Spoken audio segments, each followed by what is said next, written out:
This place definitely, hands down, was the most haunted place that I've personally dealt with in my paranormal travels over the years. Of course, it is in my hometown, so I might be a little jaded when it comes to it.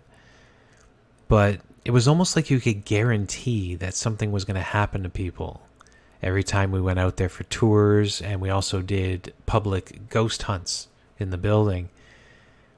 And it was just amazing the amount of energy, legend, and stories that surrounded this place. It personally floored me. I absolutely loved doing the events here, loved doing the walks, personally leading the tours, personally having experiences and experiences with witnesses, so that, basically the ghosts were reaching out. They just weren't showing themselves to us. They were also showing themselves to anybody who was willing to see. So, needless to say, I could go on for hours about the Custom House in Hamilton, but I need to focus my efforts right here. I'm going to be talking about specific to the theme of the show. Try not to get off topic. The theme of the show is about pets. So inside the Custom House, it was very well known that one of the main ghosts of the building was a black cat. They had seen it around the grand staircase. So if you walk in the front door and you go into the foyer, if you look around on the left side, there would be the entrance to the gift shop and the desk where you could check in for the museum. It's the Workers' Arts and Heritage Museum. And then on the right-hand side is this beautiful wooden original staircase, the grand staircase. So the cat had been seen around there on a couple occasions. The first one I want to mention goes back to the time that the building was used as a karate dojo. The man's name was Don Warner. He is a believer in the main ghost of the building, the Dark Lady. But his assistant was also a believer in the cat ghost. Her name was Annette. Now, when people talked about Annette working in that old building, they would call her the ghost magnet, because anything that would happen to anybody inside the Custom House when they were there always happened to her. It was almost like they were seeking her out for some reason. One day she's coming inside the building and she was alone. She heard a disembodied voice from the distance telling her to get out. Thankfully she didn't listen. The Karate Dojo was there for a bit. But she didn't expect something to happen on a bright and sunny afternoon.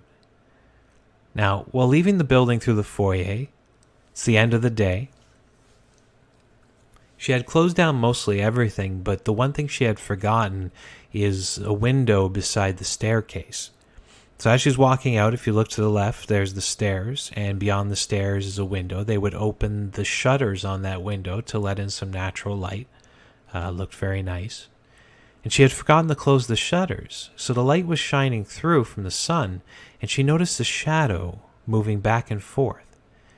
Now, as she went up to the window pane, she was shocked. There was a cat inside the window pane.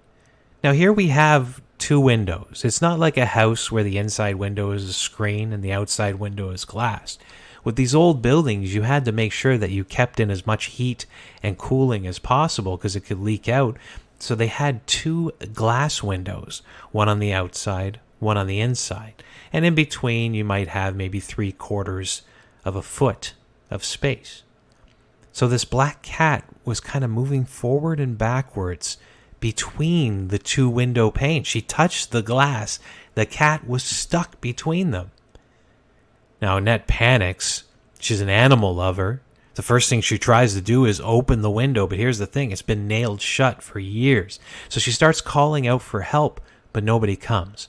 And she thinks the only way I can free it is to break the glass. So she brings her arm back. She's about to smash her elbow into the glass, and as she brings it forward, the cat slowly disappears in front of her. Now, many people who don't believe in the idea of animal spirits, how would they explain such an experience other than to say that it never happened?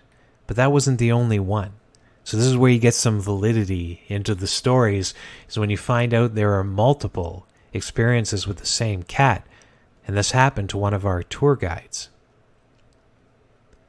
Ghost Guide James was standing on the staircase. He was telling the story of the cat, with Annette coming to the window pane to try and save it. And a lady in the front of the tour interrupts him. She yells, "James, it's behind you."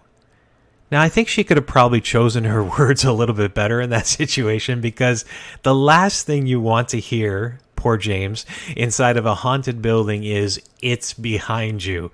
So he freaks out just a little bit, but dedicated to the paranormal as much as James was, he spun to see on the stairway this black blob sitting there. It looked like a cat, and then it took off and ran up to the second floor. Now at this point, James, he is completely dedicated to what's going to happen upstairs, and his curiosity is much more important than his fear. So he hands the lantern to the woman who called out and runs up to the second floor. And when you get up there, there's a landing, and you're met by two closed, I guess you could call them fire doors. They're kind of like the steel doors that close on their own, with the latches to make sure you have to use the handle to open it. So he's met by the two closed doors and no cat. Now this is the strange part, because there's about 20 people in the foyer downstairs, and he yells down, "Did the cat jump down? Did the cat run by you?" And all 20 people agreed they had not seen it come down. Obviously, cats don't have thumbs, so it didn't open the door and escape into the hallway. It just vanished. So 2 times the black cat has been seen and disappeared. And I know for a fact, even though I don't have those stories for you right this moment, that these are the only times the black cat of the custom house has been seen, and I like to think in the back of my mind is still being seen to this very day.